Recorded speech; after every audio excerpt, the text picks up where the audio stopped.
Hi అండి, అందరూ బాగుంటారా? మీ అంతా సండే స్పెషల్ ఏం చేసినారు? నాదంటే వంట అయిపోయిందండి. కానీ నాకు ఒక డౌట్ అండి. నాకు 1424 మంది సబ్స్క్రైబర్స్ ఉన్నారు.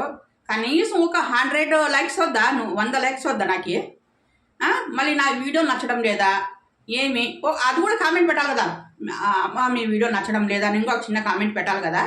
నేను ఎంత కష్టపడి చేస్తున్నాను నాకు వచ్చినవన్నీ. అవి చూసి కూడా చూస్తున్నారు కానీ ఒక్క లైక్ ఇస్తే ఏం పోతుంది? అంతమంది సబ్స్క్రైబర్స్ ఉన్నారు. ఏమో నేను అడిగాను, తర్వాత మీ ఇష్టం అండి. అయితే నేను చేసేది మటు నేను చేసేస్తూనే ఉంటాను.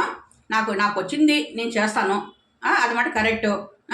తగ్గేదే లేదండి. నేను మటుకు వీడియోలు చేస్తూనే ఉంటాను. మీకు ఇష్టం ఉంటే లైక్స్ కొట్టండి, లేకపోతే లేదు. అయినా సరే ఇప్పుడు నేను చేసిన వంట చూసేయండి. చూడండి, వేడి వేడిగా అన్నము. చెప్పాను కదండి, గోంగూర చికెన్ పీకలు. ఇది ఎట్టున్నా చూడండి. నేనేం టేస్ట్ చూడలేదు. మా ఆయన వస్తే తెలుస్తుంది టేస్ట్ ఎలా వచ్చిందో. నేనంటే చేసేసినాను. మళ్ళీ మీకు కావాలంటే నేను కామెంట్ పెట్టమని చెప్పాను కదండి. 5 కామెంట్ దాటాలని చెప్పాను. మీకు కావాలంటే పోనీలో యూట్యూబ్ చూస్తే దండిగా రావచ్చు వ్యూస్ గోంగూర చికెన్లో అని అనుకోవచ్చు. నేను సింపుల్గా చూపించేస్తానండి, ఎక్కువ ఐటమ్స్ లేకుండా చూపిస్తాను. దానికోసమే మీరు కామెంట్ చేయాల్సిందే. మళ్ళీ చూడండి, నేను నాన్ వెజ్ తిన్నాను కాబట్టి నేను శనక్కాయల పచ్చడి చేసుకున్నాను.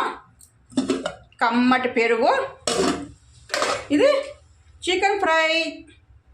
మీరు లంచ్కి ఏం ప్రిపేర్ చేసుకున్నారో చిన్న కామెంట్ చేయండి please. Like and share, subscribe.